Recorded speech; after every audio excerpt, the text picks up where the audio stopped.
আমাদের বাজারে একটা ঘটনা ঘটছে, যেটা খুব বাস্তব ঘটনা, আপনাকে তুলে ধরছে, আপনি বুঝে নেওয়ার চেষ্টা করিয়েন। আচ্ছা বলুন তো, এরকম ঘটনা ঘটছে না? আমি মমতাজুল ইসলাম, আমি বেঁচে নেই, আমার বেটা বেঁচে আছে, আমার আব্বা বেঁচে আছে। কি বলছি বুঝতে পারছেন না? আমি বেঁচে নেই, আমার বেটা বেঁচে আছে, আমার আব্বা বেঁচে আছে, দুজন, আমার আব্বা আর আমার বেটা বেঁচে আছে। মাঝখান থেকে আমি মারা গেলাম। আচ্ছা বলুন তো, আমার বেটা আমার বাপের সম্পত্তির ওয়ারিশ হবে কি হবে না? হবে? আমি মারা গেছি, আমার আব্বা বেঁচে আছে, আমার বেটা বেঁচে আছে, আমার বাপের সম্পত্তির ওয়ারিশ আমার বেটা হবে? হবে না। কারণ আল্লাহ যে বলছে এতিমের সঙ্গে সৎ ব্যবহার করতে হবে, আল্লাহ যে বলছে এতিমের সঙ্গে দুর্ব্যবহার করা যাবে না, তাই এই নিয়ম কেন হলো? এই নিয়ম কেন হলো? আল্লাহ এখানে দাদুকে চরম পরীক্ষাতে ফেলে দিয়েছে। দাদু, দেখি তোমার ভিতরে দয়া আছে কিনা, তোমার ভিতরে মমতা আছে কিনা, তোমার ভিতরে ইনসাফ আছে কিনা। দাদু, তোমাকে ইনসাফ করতে হবে। অনেক বর্তমান সমাজে এরকম অবস্থা রয়েছে, ছেলে মারা গেছে বলে বৌমা রাস্তার ধারে জমি পেয়ে যাবে বলে মিথ্যা অপবাদ দিয়ে বৌমাটাকে তার বাপের বাড়িতে তাড়িয়ে দিয়েছি। এই হাজি সাহেব, মৌলভী সাহেব, গ্রামের প্রধান যারা দায়িত্বে রয়েছেন, আপনি যাকে তাড়িয়ে দিলেন, রাতের অন্ধকারে সে যে ঘরের ভিতরে থাকে, রাতের বেলা তার ঘরের সাইডে জানালায় কান দিয়ে দেখবেন ও আপনার বেটার জন্য কাঁদে, আপনার বেটার জন্য কাঁদে। আর এই কথা বলে তার নিজের বাচ্চাকে, বেটা দুঃখ করিস না, তোর আব্বা বেঁচে নেই, এই জন্য তো দাদু আমাদেরকে বঞ্চিত করে দিয়েছে। এই ঘটনা ঘটছে না সমাজে? ঘটছে, অহরহ ঘটনা ঘটছে। মিথ্যা অপবাদ দিয়ে বৌমাটাকে তাড়িয়ে দেওয়া হয়েছে। দাদু, আল্লাহ তাআলা আপনাকে এটা দেখাতে চেয়েছেন যে দেখি ঘরের এতিমের সঙ্গে কেমন ব্যবহার করো প্রথমে, তারপরে তো পরের এতিমের সঙ্গে ভালো ব্যবহার করবে। তা আমরা ঘরেরটার সঙ্গে পেরেছি? পারিনি। ঘরেরটার সঙ্গে পেরেছি? তাও পারিনি। ইয়া আইয়ুহাল্লাযীনা আমানু ইন্নামাল খামর, তোমাদের জন্য মদ হারাম। এখানে কেউ মদ পান করে না? করে? করে? অনেকজনাই করে, তাই না? অনেকজনাই করে। যে আসলে মদ বলতে আমরা কি বুঝি সেটা আগে জানতে হবে। মদ মানে আমরা বুঝি 4-5 জন বন্ধু বান্ধব এক জায়গাতে বসে ওই গেলাসে ঢেলে ঢক ঢক ঢক ঢক করে খেয়ে বাড়িতে বউকে ভাবি বলে ডাকা, আর ডান দিকের পা বাম দিকে সব আমার, এর নাম মদ খাওয়া, তাই তো? জি না। মদের সংজ্ঞা হযরত মুহাম্মদ সাল্লাল্লাহু আলাইহি ওয়াসাল্লাম কি দিয়েছেন? এই দেখুন, আল্লাহর নবী বলছেন, এমন এক নেশাদার দ্রব্য যার বেশিটা খেলে তোমার মাথাটা চাকা উল্টো দিকে ঘুরে যাবে, তার অল্প পরিমাণ খাওয়াটাও হলো মদ। কি বললাম বুঝতে পারছেন? এমন একটা নেশার জিনিস, তার বেশিটা খেলেন, তার অল্পটাও যদি খান তাহলে কি হবে? ওটাই হারাম, ওটাই মদ। এবার আপনাকে আর একটা কথা বলে দিই, সেটা কি? মৌলভী সাহেব, আমরা মদ খাই না, মাঝে সাঝে এক টান করে বিড়ি টিড়ি খাই, এরকম কিছু লোক আছে না? আমরা মদ খাই না, তবে জর্দা টর্দা খাই। আমরা মদ খাই না, তবে আমরা সিগারেট টিগারেট মাঝে সাঝে খাই। এটা এটা আছে না? তাহলে এগুলো কি? এগুলো হারাম। আপনার মুখ থেকে শুনতে চাই যে আপনি নিজে বলুন, এটা কি হারাম? তবে কিছু কিছু হুজুর বলছে এটা মকরু, বুঝছে না? মকরু বলছে কারা? যে হুজুর নিজে খায়, এটা একটা ব্যাপার। আর হুজুর জানে না যে মকরু কাকে বলে, হুজুরের এই জ্ঞান নেই। মাকরু শব্দের অর্থ হচ্ছে আপত্তিকর। তা আপত্তি যেখানে আছে সেখানে আপনি যাবেন কেন? আমাকে এটা আগে বলুন। আপত্তি যেখানে আছে, এখানে একটা কাঁটা তারের বেড়া, এইদিকে বাংলাদেশ, এইদিকে ভারত, এইদিকে 10 হাত দূরে যদি কেউ চলে আসে কাঁটা তারের সাইডে, তাকে গুলি করে দেওয়া হবে, ধরে নেন। আচ্ছা, আপনার 10 হাতের ভিতরে যাওয়ার প্রয়োজন আছে? ওতে গুলি হয়ে যাওয়ার সম্ভাবনা আছে। এখন আপনি যদি পাকামি করে ওখানে যান, তাহলে গুলি খেতে হবে, তাই না? তা আল্লাহর নবী সাল্লাল্লাহু আলাইহি ওয়াসাল্লাম মকরু বা আল্লাহর নবী বা আল্লাহ এই কথা কিছু বলেনি। আরে পাপ অবশ্যই মদ খেলে যতটা হবে, সাধারণ ছোটখাটো নেশা করলেও ততটাই পাপ হবে। হারাম, অল্পটাও হারাম, বেশিটাও হারাম। কেউ যদি মনে করে, একটা কথা আপনাদের বলে রাখছি, সেটা হচ্ছে এই যে পায়খানার আবার কোয়ালিটি হয় নাকি? যেটা ধনী লোকের পায়খানা খুব সেন্ট, এটা রিক্সা চালকের খুব গন্ধ, এরকম ব্যাপার হয় না তো? পায়খানা মানে সবই এক, তাই তো? তার নেশাদার জিনিস মানে সব এক। আপনারা এখানে মনে হয় সব কেউ খান না? সবাই খাচ্ছে না? সবাই বললে একদম পাপ হয়ে যাবে, সবাই নয়, কিছু মানুষ খাচ্ছে, তাই না? 90%, এই যে ঠিক বলেছে, 90% মানুষ খাচ্ছে কি খাচ্ছে না? চলুন, যারা খাচ্ছেন তাদের পাপ কতটা এটা আগে জেনে নেন। পাপ কতটা? এক, আল্লাহ নবী বলছেন, কোন মানুষ যদি একবার নেশাদার জিনিস যদি পান করে 40 দিন তার কোন ইবাদত আল্লাহর দরবারে গ্রহণ করা হবে না। লোকটা যদি তওবা করে নেয় তার তওবাকে কবুল করে দেওয়া হবে। আবার যদি লোকটা দ্বিতীয়বার খায় তাহলে 40 দিন আবার তার কোন ইবাদত আল্লাহর দরবারে গ্রহণ করা হবে না। আবার যদি লোকটা তওবা করে তাহলে তার তওবাকে গ্রহণ করা হবে। লোকটা তৃতীয়বার যদি আবার খায় তাহলে ওই লোকটাকে তিনাতুল খাওয়াল খেতে দেওয়া হবে। সাহাবীরা বলছেন, আল্লাহর নবী, তিনাতুল খাওয়ালটা আবার কেমন? তিনাতুল খাওয়ালটা কেমন? তা বলছে, জাহান্নামীদের রক্ত পুঁজ গড়িয়ে গড়িয়ে পড়বে, ওইটা গেলাসে করে নিয়ে ওই জাহান্নামীকে খেতে দেওয়া হবে। আর বলা হবে, এই দুনিয়াতে নেশার জিনিস খেয়েছিলে, এই নাও তুমি আজকে এই শরবত খাও। তার মানে জাহান্নামে ঢুকিয়ে দিয়ে ওকে ওই রক্ত পুঁজের শরবত খাওয়ানো হবে। আচ্ছা, এটা মানা যাবে? যাবে না, যাবে না। এত বড় বদমাইশ। আমি কালকেও এখানে বলেছি যে ফজরের সময় উঠে আগে ব্রাশ করবেন না, ব্রাশে অনেক ক্ষতি। আপনি দাঁতন মেসওয়াক করবেন, মেসওয়াক দাঁতন করবেন, তাই তো? মানুষ ফজরে আজান দিচ্ছে, আসসালাতু খায়রুম মিনান নাওম। একজন মুসলমান হিসেবে তোমার উচিত ছিল দাঁতন করতে করতে মসজিদে যাওয়া। ও দাঁতন করতে করতে না গিয়ে প্রথমেই বাড়ি থেকে একটা বিড়ি ধরিয়ে মসজিদের গেটে গিয়ে বিড়িটা ফেলে অজু করে মসজিদে ঢুকে গেল। এরকম লোক আপনাদের মালদায় নেই, আমাদের ওদিকে আছে। আপনাদের দিকে আছে? আল্লাহ আকবার। পুরো পাঁঠি ছাগলের মতো গন্ধ করবে মুখটা, বাসি মুখে যে বিড়ি খেয়ে মসজিদে ঢুকলো। আর এরা তো নিজেও ক্ষতি করে, অপরেরও ক্ষতি করে, করে না? এরা নিজেরাও ক্ষতিগ্রস্ত, অপরকেও ক্ষতি করে। জঙ্গিপুরে একদিন বসে আছি বাসে, তা আমার পাশে একটা মেয়ে এসে বসেছে, আমাকে বলছে, আপনার নাম মমতাজুল ইসলাম? জি ইয়েস, মমতাজুল ইসলাম। বলো খালা, কিছু বলছো? বলছে, আপনার আমি খুব ভক্ত, খুব বক্তব্য শুনি, আপনার গজল শুনি, আপনি এই বলেন সেই বলেন, অনেক কথা বলছে। বলছি ঠিক আছে, খুবই ভালো। তা তখন মেয়েটা আমাকে বলছে, আমার জন্য একটু দোয়া করবেন। বলছি কি দোয়া করব? কি দোয়া করব বলো? 16 বছর 17 বছর বয়স হবে। বলছি কি দোয়া করব খালা? তা বলছি, দোয়া করুন আমি যেন পাস করি। এইমাত্র মাধ্যমিক পরীক্ষা দিয়ে বাসে উঠলাম। আমি বললাম, তুমি 100% ফেল করবে, মুখের উপরে। তখন বলছে, হুজুর আপনি আমাকে বদদোয়া দিলেন। আমি বলছি, খালা তুমি যে পোশাক পরে আছো, তুমি স্কুলে যে গেট দিয়ে স্কুলে ঢুকেছো, তোমার ওই হলের ভিতরে যে সমস্ত পুরুষ মানুষেরা ছিল তারাও পরীক্ষা দিচ্ছিল, তারা প্রশ্ন পেপার পড়বে না, খালা তোমার দিকে দেখবে, তারাও ফেল করবে, তুমিও তো ফেল করবেই, তাদেরকে ফেল করাতে তুমি গিয়েছিলে। মেয়েটা আস্তে করে আমার সাইড থেকে উঠে অন্য সিটে গিয়ে বসেছে। তার মানে কি, ও এমন পোশাক পরে আছে যে ওকে দেখলেই একটা ভালো মানুষের নিয়ত খারাপ হয়ে যাবে, এমন পোশাকটা। তা পৃথিবীতে কিছু মানুষ আছে তারা নিজেদেরকেও ক্ষতিগ্রস্তের ভিতরে ফেলে, অপরকেও ক্ষতি করে। এই যে বাঁশি মুখে বিড়িটা ধরিয়ে মসজিদে গেল, আচ্ছা বলুন তো পাশের লোকের কষ্ট হবে কি হবে না? হবে তো, হবে। আমি মুম্বাই গেলাম, মুম্বাই থেকে ফিরছি, ইগতপুরি স্টেশনের কাছে দাঁড়িয়ে আছি। তা ট্রেনটা সিগন্যালের কারণে 2-3 ঘন্টা লেট। তা প্ল্যাটফর্মে ঘুরছি, দুটা ছেলে দেখছি এরকম এরকম করে বারবার দেখছে। তা আমি গিয়ে বলছি, বাবু কিছু হয়েছে? বাড়ি কোথায়? ওরা আপোষে বাংলা বলছে, আমি দেখছি তাহলে বাঙালি।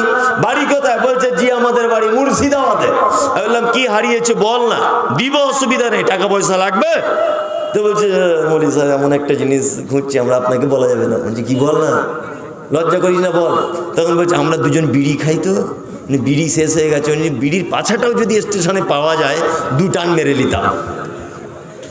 ওইটা খুঁজছে, যদি পাছাটাও যদি পাওয়া যেত তাহলে 2 টান মেরে দিতাম। খুঁজছে, এর নাম নেশা। কি বলছে বুঝতে পারছেন না? এর থেকে অবশ্যই দূরে থাকুন। 40 দিনের নামাজ কবুল হবে না, 40 দিনের নামাজ। আচ্ছা এইবার আপনাকে একটা কথা বলি, নেশার জিনিস কত খাতারনাক। আপনাকে একটা খুব বিবেকের কাছে প্রশ্ন রাখছি, এই প্রশ্নের উত্তরটা দেন। আপনি মরুভূমিতে চলছিলেন, মরুভূমিতে আলেম ওলামারা আছেন, ওনারাও সায় দেবেন কথাতে। মরুভূমিতে যেখানে কোনো দোকানপাট কিচ্ছু নেই, খুব খিদে পেয়েছে, আপনার থাকতে পারছেন না, পিপাসাও লেগেছে, মারাত্মক খিদা যে আপনি মারা যাবেন। এই সময়তে দূর থেকে দেখতে পেলেন যে একটা লোক হাঁড়িতে করে, মাথায় হাঁড়ি আর পানিতে আছে পানির বোতল বগলে ঝোলানো, লোকটা আসছে। আপনি জিজ্ঞাসা করলেন, ভাই তোমার হাঁড়িতে কি আছে? বলছে আমি একজন ফেরিওয়ালা, আমি খাবার বিক্রি করি মরুভূমিতে ঘুরে ঘুরে রাখালদের কাছে।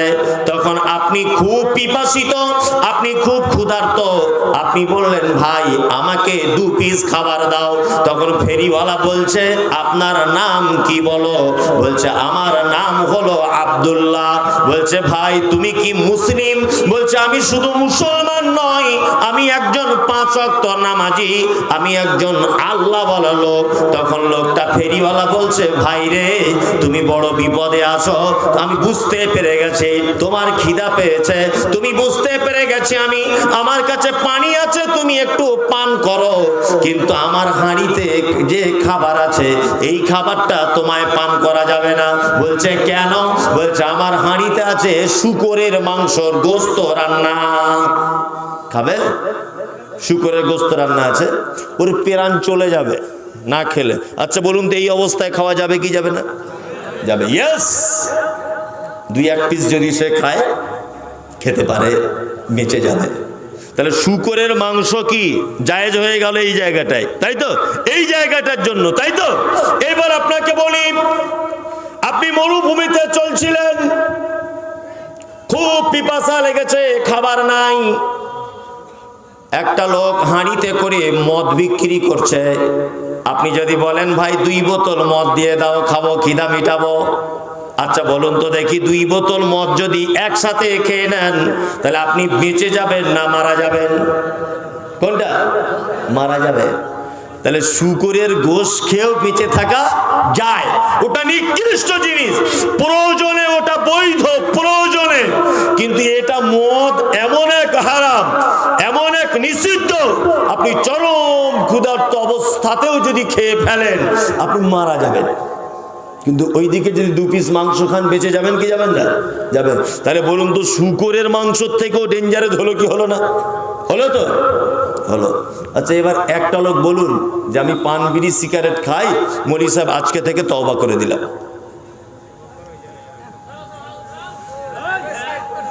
আছেন কেউ? ও আর মমতাজুল ইসলাম কেমন পাঞ্জাবি পরে এসেছে আর কেমন টুপি পরে এসেছে, তাহলে এই জন্য ভিড় জমিয়েছেন? তাহলে আমি চলে যাই, আমার তো দেখা হয়ে গেল। অনেকজন বলছে মোবাইল আপনাকে খুব দেখি, ডাইরেক্ট দেখার খুব শখ, ওই জন্য এসেছি। যদি এই ঢঙের উদ্দেশ্য যদি আপনার হয়, আপনি এখনই কেটে পড়ুন, যান বাড়ি চলে যান। আরে যারা কোরআন মানতে অস্বীকার করে তাদের সামনে আবার কিসের বক্তব্য? কোরআন মানতে আপনি অস্বীকার করছেন। আল্লাহ কোরআন বলছেন এসব জিনিস হারাম। হাত তুলুন অন্তত 50 জন মানুষ, যে আজকে থেকে ছেড়ে দেবো। তুলুন। আপনি খেতেন, দাঁড়ান, কি খেতেন? বিড়ি। আজকে থেকে খাবেন না তো? একদম সঠিক, দেখছেন তো? যাই হোক, একটা ভালো লোক আছে, ও তবু স্বীকারটা করেছে, ও তবু স্বীকার করেছে আমি বিড়ি খাই। ও অন্য লোকের মতো চালাক নয়, ও স্বীকার করেছে, এটা ওকে ধন্যবাদ। তবে আজকে থেকে ছেড়ে দাও। তাহলে ছেড়ে দিবে তো? এই বিড়ি খেলে 40 দিন কোনো ইবাদত কবুল হবে না আল্লাহ নবীর ভাষাতে। এই 40 দিনের মধ্যে যদি তুমি মারা যাও জাহান্নাম চলে যাবে। জাহান্নামের সাজাটা বেশি ভালো না তোমার বিড়ি পান করাটা বেশি ভালো? কোনটা? ছেড়ে দেওয়াটা ভালো তো। তাহলে অন্তত পক্ষে আপনি বিড়ি সিগারেট জর্দা খেতেন, আজকে থেকে 1-1 করে হাত তুলুন। প্রথম একজন তুলুন যে আজকে থেকে তওবা করে দিলাম, জীবনে খাবো না। একজন, একজন তুলুন তো দেখি। আপনি খেতেন, আজকে থেকে খাবেন না তো? আলহামদুলিল্লাহ, একজনের উপকার হলো। এদিকে আপনারা বলুন, আপনি খেতেন? হ্যাঁ, আজকে থেকে তওবা তওবা। আর কে আছেন? তুলুন। সকালে খাবে না, সকালে খাবে খাবে, ওটা ওর ইমানের ব্যাপার। না যারা হাত তুলে না, বুঝছে, যারা এখানে কথা দিচ্ছে, যদি কথা মুনাফিকি হয়ে যায় তাহলে আল্লাহর তরফ থেকে কি ফাতারাব্বাসু হাত্তা ইয়াতি আল্লাহু বিআমরিহি, একবার পাপ করেছো মাফ হয়ে যাবে, দুইবার মাফ হয়ে যাবে, তিনবার মাফ হয়ে যাবে। আল্লাহ বলছে ফাতারাব্বাসু, তারা একাধিকবার যখন তওবা করার পরেও সেই কাজ করবে, ফাতারাব্বাসু, আল্লাহ বলছে তারা যেন অপেক্ষা করে হাত্তা ইয়াতি আল্লাহু বিআমরিহি, আমার হুকুমে তার উপরে আযাব আসা পর্যন্ত অপেক্ষা করে তারা যেন। এইখানে হাত তুলে দিল, আমি ছেড়ে দিলাম। অবশ্যই আপনি ভেলকিবাজি করে নিলেন, কালকে আবার ফের খেলেন বিড়ি সিগারেট জর্দা। আল্লাহ আপনার ব্যাপারে বলছে ফাতারাব্বাসু, সে যেন অপেক্ষা করে হাত্তা ইয়াতি আল্লাহু বিআমরিহি, আমার তরফ থেকে আযাব আসা পর্যন্ত। আপনি যদি এখানে ওয়াদা খেলাপ করেন, আল্লাহর তরফ থেকে আপনার উপর আযাব চলে আসবে। নেন, এবার আপনি কত দূর যাবেন যান। চলুন, ছাড়া যাবে? হ্যাঁ, তাহলে আমি এক কাজ করি, কোরআন বাদ দিয়ে দিলাম, এবার গোপাল ভাঁড়ের গল্প বলি, 4-5টা বলে বাড়ি চলে যাই। আপনারা তো কোরআন মানবেন না। চি চি আস্তাগফিরুল্লাহ, আমি এরকম জায়গা জীবনে দেখিনি যে 2-5টা লোক অন্তত পক্ষে একদম 100% শিওর হয়ে বললো যে আজকে থেকে নেশার জিনিস ত্যাগ করে দিলাম। আশ্চর্য ব্যাপার। তাহলে এটা ছাড়া গেল না, তাই তো? 2 নম্বরটা দেখুন, ছাড়তে পারেন কি? অলমাইসির, অলমাইসির মানে জুয়ো খেলা হারাম। জুয়ো কি? লটারি টিকিট কাটে কেউ এখানে?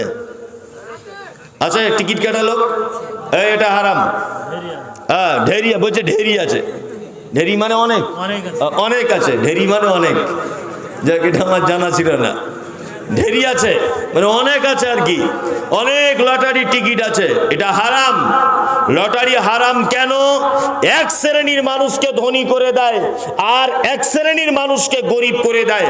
ধনী করে দেয় খুব অল্প সংখ্যক মানুষকে, আর গরিব করে দেয় লক্ষাধিক মানুষকে। রাজ্য সরকার একটা লটারি চালায়, 1 কোটি টাকা ফার্স্ট প্রাইজ, তাই না? 5 সেম, 10 সেম, 30 সেম টিকিট বিক্রি হয়। আপনি টিকিট কেটেছেন 30 টাকা দিয়ে, 1 মাস সারা পশ্চিম বাংলার টিকিট কেটেছে, ধরে নেন 4 কোটি লোক। 4 কোটি লোক টিকিটটা কেটেছে। যদি 30 টাকা করে, যদি 4 কোটি লোক কাটে, বা 2 কোটি লোক যদি কাটে, 1 কোটি লোক যদি কাটে, 30 টাকার করে টিকিট প্রতিদিন, কত টাকার টিকিট বিক্রি হবে? 30 কোটি টাকার, তাই তো? 30 কোটি টাকা টিকিট বিক্রি হলো। সরকার আপনাকে প্রাইজ দেয় ক কোটি? 1 কোটি। আচ্ছা বলুন, 1 কোটি লোকের মধ্যে তাহলে একজন 1 কোটি টাকা পেল, বাকি জন ভিখারি হয়ে গেল, তাই তো? এই কারণে ইসলামে এটা হারাম, চলবে না।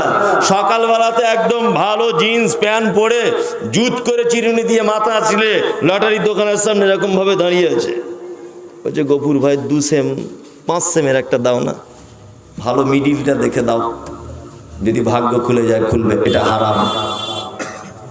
ওলানসাব, দেব দেবীর পূজা হারাম, মাথায় থাকবে।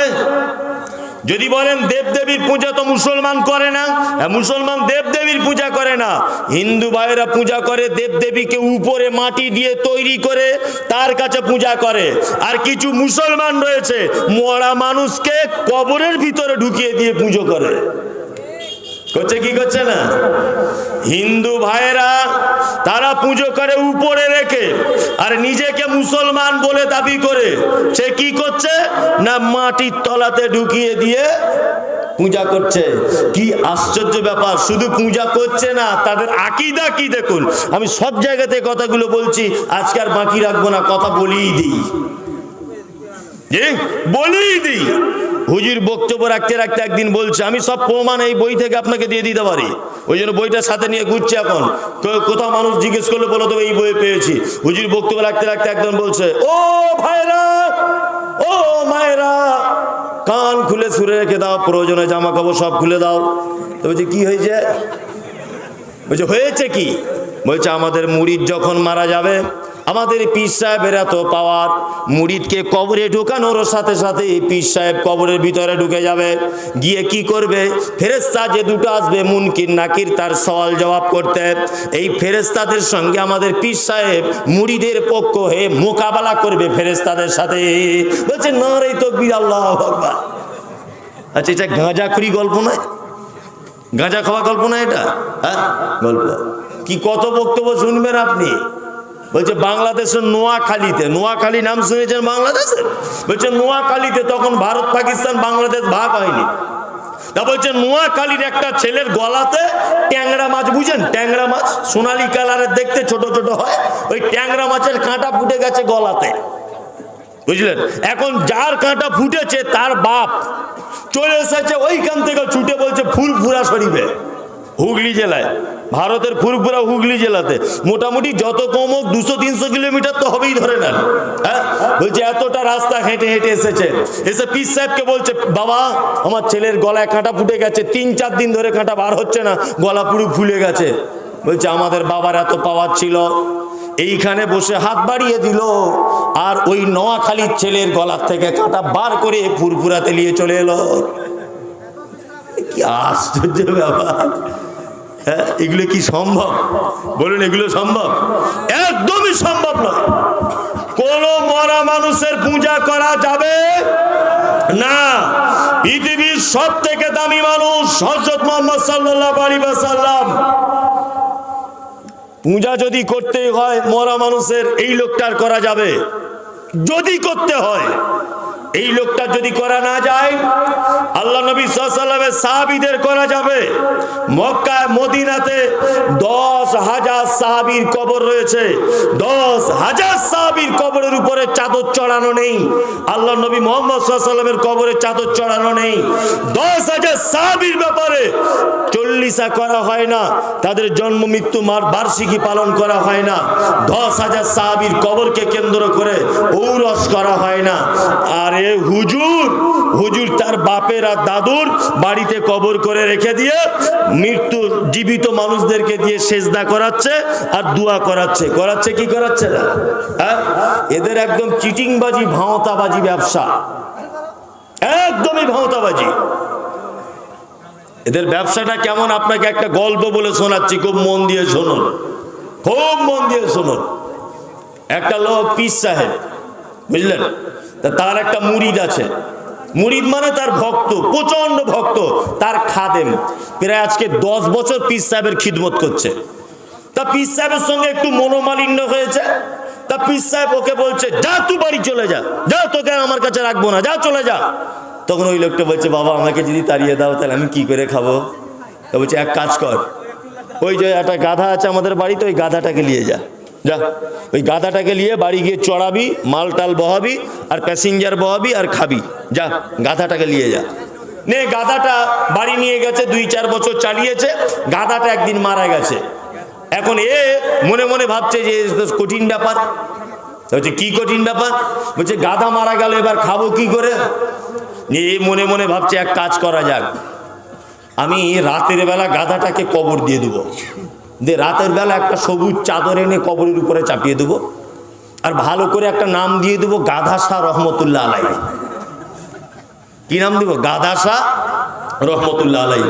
রাতের বেলা করেছে, তাই সকালবেলাতে সব মানুষের ভিড়, নতুন মাজার আজগবি ভাবে কবর হয়েছে এক রাতের ভিতরে, মানুষের তো ঢল নেমে গেছে। 2-4 মাস খুব ব্যবসা চলছে আর মানুষ টাকা দিচ্ছে আর খাচ্ছে। এখন ওই যে আসল পীর সাহেব, ওর কিন্তু একটু ভাঁটা পড়েছে ব্যবসাতে, কি বলছে বুঝতে পারছেন না? ও একদিন আস্তে আস্তে ওর মুরিদের কাছে, ওর শিষ্যের কাছে এসে বলছে কি ব্যাপার রে, তুই কি মাজার করলি ভাই, তোর এত লোক হচ্ছে, আমার তো আর লোক হচ্ছে না। এ তখন বলছে কি দিয়ে আর মাজার করবো, আপনি যে গাধাটা দিয়েছিলেন ওই গাধাটা আমি মাজার করে দিয়েছি রাতের বেলা লুকিয়ে, এই দেখুন কত লোক আসছে। তখন ওই আসল পীর সাহেব বলছে আরে তোকে যে গাধাটা দিয়েছি ওর মায়ের কবরটাই তো আমার বাড়িতে আছে, আজকে 40 বছর করে খাচ্ছি। কি বুঝলেন? আজকে 40 বছর করে খাচ্ছি আমি। সব চিটিংবাজ, ভাঁওতাবাজি, সব 2 নম্বরই, অল আনসাব অল আসলাম। আর ভালো মন্দ শুভ অশুভ দেখতে যাবা কারুর কাছে হাত দেখিয়ে কি এটা হারাম, নিষিদ্ধ। মালদা কোর্টের সাইটে দেখবেন ভাঙা মাইক নিয়ে বসে আছে আর খুব বুকে চাপড়াচ্ছে আর বলছে, "ওই, আফ্রিকা কঙ্কো জঙ্গল সে লেকে আয়ে হ্যাঁ জড়ি বুড়ি।"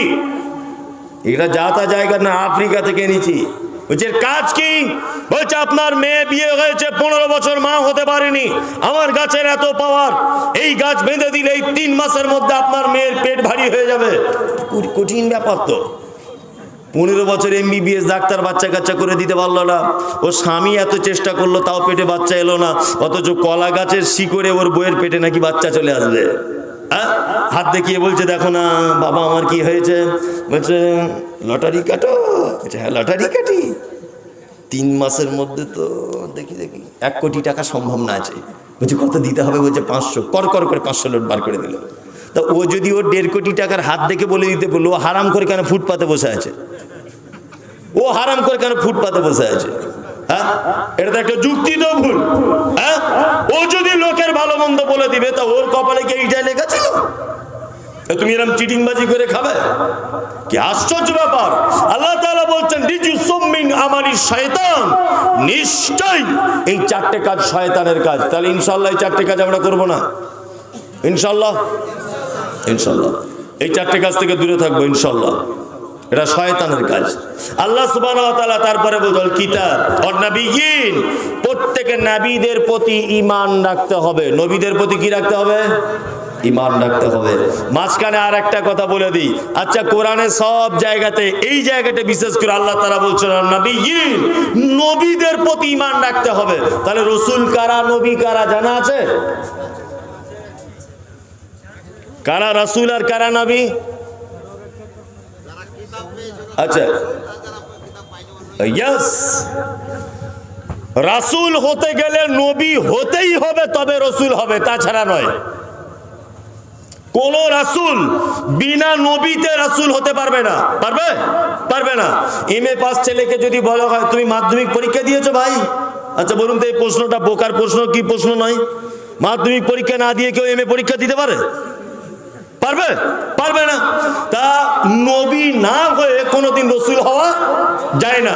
যারা আল্লাহর তরফ থেকে কিতাব পেয়েছেন এরা হচ্ছেন রাসূল।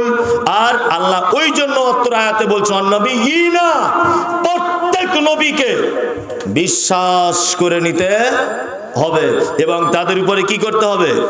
ঈমান আনতে হবে। আল্লাহ তাআলা তারপরে বলছেন ওয়াতাল মাল আলা হুব্বিহি যাবিল কুরবা, আর তোমার যে মাল আছে মহব্বতের মাল, এই মালগুলোকে আল্লাহর রাস্তায় খরচা করতে হবে। কাদেরকে খরচা প্রথম করবে? না প্রথম খরচা করবে যাবিল কুরবা, তোমার নিকট আত্মীয়দেরকে। আপনাদেরকে মাঝখানে একটা কথা বলে রাখছি, সেটা হচ্ছে এই ঘটনা হচ্ছে দান যদি করতে হয়, দান যদি করার ইচ্ছাই হয়, সর্বপ্রথম আপনার নিকট আত্মীয়দের ভিতরে দান করার চেষ্টা করবেন।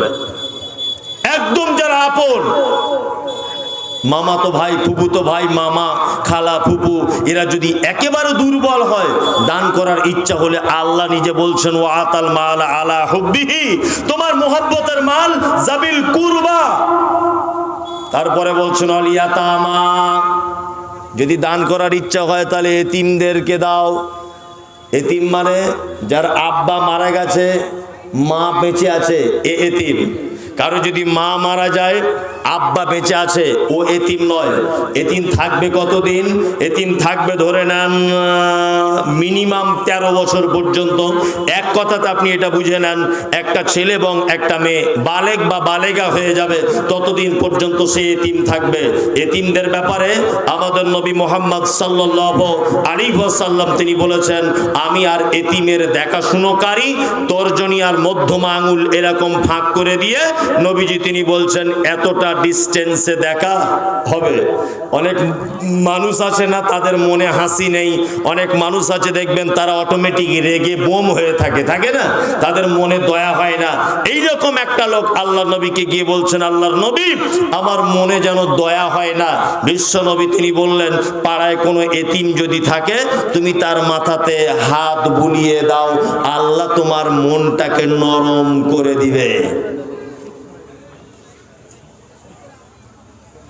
দোকানে গিয়েছেন, বাজারে ঘুরছেন, আপনার বেটার জন্য 2টো ক্যাডবেরি কিনেছেন, পাশে একটা এতিম বাচ্চা, তার আব্বা নেই, সে ঘোরাফেরা করছে, আপনি দুটো ক্যাডবেরি আপনার বেটার হাতে দু হাতে ধরিয়ে দিয়ে বাড়ি চলে এলেন। এটা একদম নিচ মনের মানুষের পরিচয়। আপনি অন্ততপক্ষে একটা 2 টাকা দামের নকল ক্যাডবেরি, যেটা ব্র্যান্ডেড কোম্পানির নয়, ওই নকল কোম্পানির হলেও 2 টাকা দামের কিনে তার হাতে একটা দেন, আল্লাহ খুশি হয়ে যাবে। কি বলছি বুঝতে পারছেন না?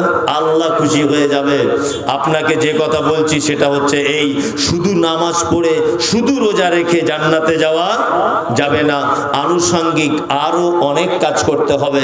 তার মধ্যে একটা, সমাজে যারা এতিম রয়েছে এদের ব্যাপারে আপনাকে জিজ্ঞাসা করে নিতে হবে, এদের ব্যাপারে আপনাকে খোঁজ খবর নিতে হবে। এই দেখুন আল্লাহ সুবহানাহু ওয়া তাআলা একটা মারাত্মক কথা বলছেন, আর আইতাল্লাযী ইউকাযযিবু বিদ্দীন।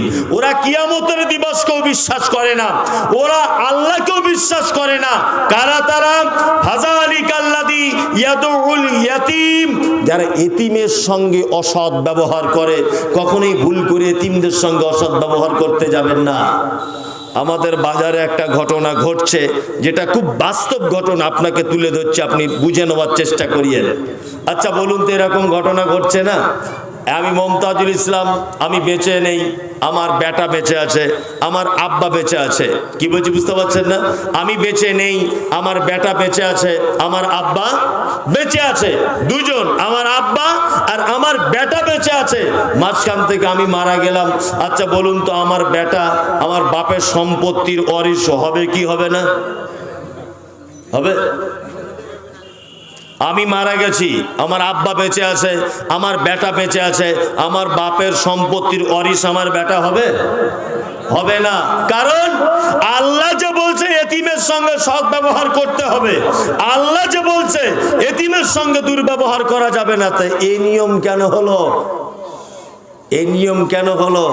আল্লাহ এখানে দাদুকে চরম পরীক্ষাতে ফেলে দিয়েছে। দাদু, দেখি তোমার ভিতরে দয়া আছে কিনা, তোমার ভিতরে মমতা আছে কিনা, তোমার ভিতরে ইনসাফ আছে কিনা।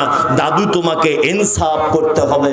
অনেক বর্তমান সমাজে এরকম অবস্থা রয়েছে, ছেলে মারা গেছে বলে বৌমা রাস্তার ধারে জমি পেয়ে যাবে বলে মিথ্যা অপবাদ দিয়ে বৌমাটাকে তার বাপের বাড়িতে তাড়িয়ে দিয়েছি। এই হাজী সাহেব, মৌলভী সাহেব, গ্রামের প্রধান যারা দায়িত্বে রয়েছেন, আপনি যাকে তাড়িয়ে দিলেন, রাতের অন্ধকারে সে যে ঘরের ভিতরে থাকে, রাতের বেলা তার ঘরের সাইডে জানালায় কান দিয়ে দেখবেন ও আপনার বেটার জন্য কাঁদে, আপনার বেটার জন্য কাঁদে। আর এই কথা বলে তার নিজের বাচ্চাকে, বেটা দুঃখ করিস না, তোর আব্বা বেঁচে নেই, এই জন্য তো দাদু আমাদেরকে বঞ্চিত করে দিয়েছে। এই ঘটনা ঘটছে না সমাজে? ঘটছে, অহরহ ঘটনা ঘটছে।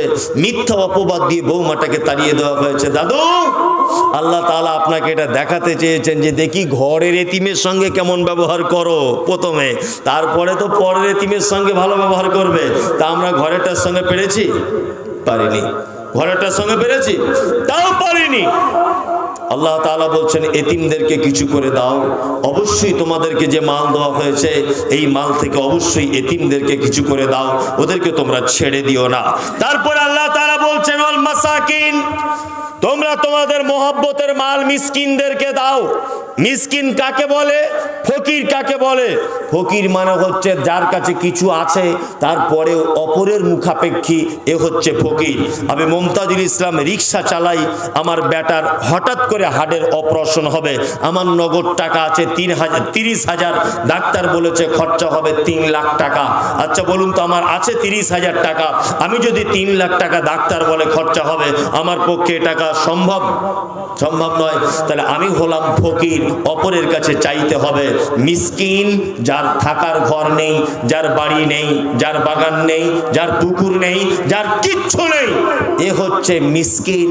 আল্লাহ তাআলা বলছেন মিসকিনদেরকে দাও। অবনিস সাবিল, যারা মুসাফির আল্লাহর রাস্তায় রয়েছে তাদেরকে কিছু করে দাও। ওয়াসাইলিনা ওয়া ফির রিকাব, যারা ভিক্ষুক ভিক্ষা মেঙে মেঙে বেড়ায় তাদেরকে কিছু করে দাও। আর এমন একজন লোক মিথ্যাভাবে তাকে ইসলামের জন্য বন্দী করে রেখে দেওয়া হয়েছে, তাকে ছাড়াতে হবে, এই জন্য তাদের ব্যাপারে কিছু টাকা পয়সা খরচা করো। আল্লাহ তাআলা তারপরে বলছেন ওয়াকামাস সালাত, তোমরা সালাত আদায় করো, নামাজ পড়ো। 5 ওয়াক্ত নামাজ পড়ি তো? 5 ওয়াক্ত নামাজ অনেক জনেই পড়ি, আবার অনেক জন আছে 5 ওয়াক্ত পড়ে না, তবে মাঝে সাঝে জুম্মার দিনে টিনে যায়, তাই না? আবার জুম্মার দিনে যখন যায় ঢং কত, সাদা পাঞ্জাবি মনে হচ্ছে কাদের মনে হয় জামাই ঢুকছে মসজিদে, দামি সেন মেরে। আর এই যে ইমাম সাহেব বাইরে খুতবা দিয়েছে, এক জুম্মা থেকে আর এক জুম্মায় যে ব্যক্তি পরিপূর্ণ ওযু করলো, যে ব্যক্তি 2 রাকাত নামাজ পড়লো, ইমামের খুতবাটা মনোযোগ সহকারে শুনলো, এক জুম্মা থেকে আর এক জুম্মা পর্যন্ত তার কি হবে? গোনাগুলো ক্ষমা করে দেওয়া হবে, তাই তো? এই যে হাদিস শুনে রেখেছে, এ আর 5 ওয়াক্ত মসজিদে যায় না, শুধু জুম্মার দিনে দিনে যায়। আর মনে মনে কি ভাবে? মনে মনে ভাবে 1 সপ্তাহের পাপ ক্ষমা হয়ে যাবে। অত সহজ গোলাম হোসেন, অত সহজ নয়। তাহলে তো সব মানুষ পার পেয়ে যেত। শুনুন, যারা শুধু জুম্মারই নামাজ পড়ে, বাকি নামাজ পড়ে না, বরং এরা জুম্মার নামাজ পড়ার কারণেই জাহান্নামে যাওয়ার সম্ভাবনা রয়েছে। যদি বলছেন এত বড় কথা বলে দিলেন, জুম্মার নামাজ পড়ার কারণে জাহান্নামে যাওয়া সম্ভব না। ইয়াস, আল্লাহ তাআলা বলছেন আল্লাযীনা হুম আন সালাতিহিম সাহুন আল্লাযীনা হুম ইউরাউন, ওয়াইল নামক জাহান্নাম ওই নামাজীদের জন্য। কারা তারা? আল্লাহ তাআলা বলছেন যারা নামাজে অমনোযোগী। 2 ইউরাউন, যারা লোক দেখানো নামাজ পড়ে। তা আপনি জুম্মার দিনে শুধু যান মানে আপনি লোক দেখানোই নামাজ পড়েন। আর মুয়াজ্জিন 5 বার মসজিদে ডাকলো, একবারও আপনার যাওয়ার টাইম হলো না, অথচ আপনি জুম্মার দিনে চলে গেলেন। আল্লাহর নবী সাল্লাল্লাহু আলাইহি ওয়াসাল্লাম সালাতের ব্যাপারে বলতে গিয়ে একটা মারাত্মক হাদিসের ভিতরে কথা রয়েছে, সেটা হচ্ছে এই যে একটা মানুষ যদি পাপ মুক্ত জীবন যাপন যদি করতে চায়, সালাতের বিকল্প আর কোন ইবাদতের জগতে ইবাদত নেই। আল্লাহর নবী সাল্লাল্লাহু আলাইহি ওয়াসাল্লাম বলছেন, কি বলছেন? তোমার বাড়ির সামনে, তোমার বাড়ির সাইডে একটা পুকুর বা একটা কূপ বা একটা নদী যদি থাকে, তুমি সেই নদীতে যদি 5 বার যদি তুমি গোসল করো, তাহলে কি তোমার শরীরে একটাও ময়লা কি থাকতে পারে? সাহাবীরা বলছেন আল্লাহর নবী এটা কখনোই সম্ভব নয়। বিশ্ব নবী তখন বলছেন, শুনে রেখে দাও, কোন লোক যদি দিনে 5 ওয়াক্ত সালাত আদায় করে, তাহলে তার একটাও পাপ থাকবে না। জোহরের সময় পাপ করেছেন, আসরের নামাজে চলে যান, মসজিদে গিয়ে নামাজ পড়ার পরে একা একা 2টো হাত তুলে আল্লাহকে ডেকে বলুন, আল্লাহ আমি পাপ করেছি, তুমি আমার পাপকে ক্ষমা করে দাও। অবশ্যই আপনার পাপ ক্ষমা করে দেওয়া হবে। আসরের সময় যদি টাইম না পান, মাগরিবের সময়তে গিয়ে বলুন, আল্লাহ তুমি আমার পাপকে ক্ষমা করে দাও। মাগরিবের সময় টাইম হলো না, এশার সময় যদি আপনি যান, এশার সময়তে গিয়ে বলুন, আল্লাহ তুমি আমার পাপকে ক্ষমা করে দাও। এইরকম 1 ওয়াক্ত, 2 ওয়াক্ত, 3 ওয়াক্ত, 4 ওয়াক্ত, 5 ওয়াক্ত যখন আপনি ক্ষমা চাইতেই থাকবেন, আল্লাহর নাম হলো গফুর রহিম, ক্ষমাও করতে পারে, তার সাথে সাথে তার মনে দয়াও রয়েছে। 5 বার যদি আপনি চান, অবশ্যই একবারও সে কবুল করবে, কি করবে না? অবশ্যই কবুল করবে।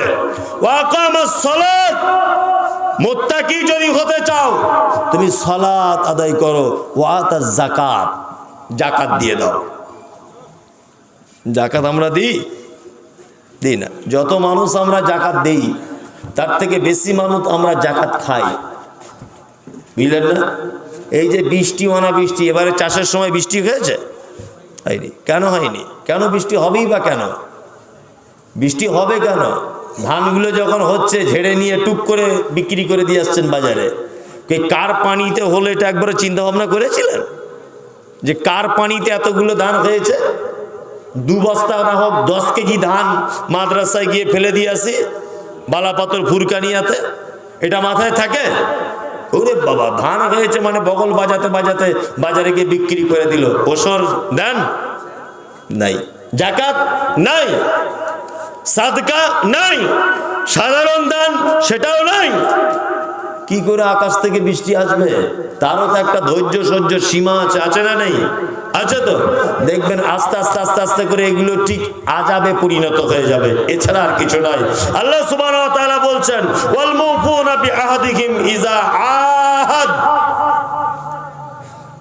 যারা নিজেদের অঙ্গীকারে, নিজেদের ওয়াদাকে যারা রক্ষা করে।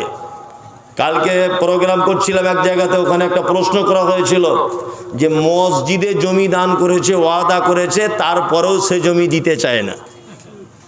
আপনাদের এদিকে এরকম আছে? অনেক গ্রামে নাই? আচ্ছা, অনেক লোক আছে জলসাতে হাত তুলে দিচ্ছে আমি 50,000, আর মৌলভী সাহেব এমন দোয়া করছে মনে হচ্ছে জান্নাতের জায়গা নাই, ওকে মনে হয় ঠেলে ঢুকিয়ে দিচ্ছে আর কি, এরকম একটা ব্যাপার, তাই না? ওকে ঠেলে সবাই সাইড দাও, 50,000 দিয়েছে, 200-500 যারা দিয়েছে সবাই সাইড দাও, 50,000কে ঢুকিয়ে দিয়ে আসে আগে, এমন দোয়া করে দিচ্ছে যে ধারে, নগদে নয়, ধারে। তা মসজিদের কমিটির লোক ওর বাড়িতে গিয়ে গিয়ে 4-5টা জুতা ছিঁড়ে গেছে, টাকা আদায় করতে পারে না। এরকম লোক আছে আপনাদের দিকে? হ্যাঁ, এটা হচ্ছে মুনাফিকের সব থেকে বড় লক্ষণ। ইজা ওয়াদা আখলাফা, যারা ওয়াদা করে খেলাপ করে। মসজিদ মাদ্রাসার জন্য ওয়াদা করছে, তারপরে কি করে দিচ্ছে? খেলাপ করে দিচ্ছে না। আল্লাহ তাআলা বলছেন, তারপরে আয়াতে আবার তিনি বলছেন, কি বলছেন? ওয়াস-সাবিরিনা ফিল বাসাই ওয়াজ-যাররাই ওয়া হিনাল বাস, যারা ধৈর্যশীল, ধৈর্য ধারণ করে সুখে দুঃখে এবং যুদ্ধের ময়দানে।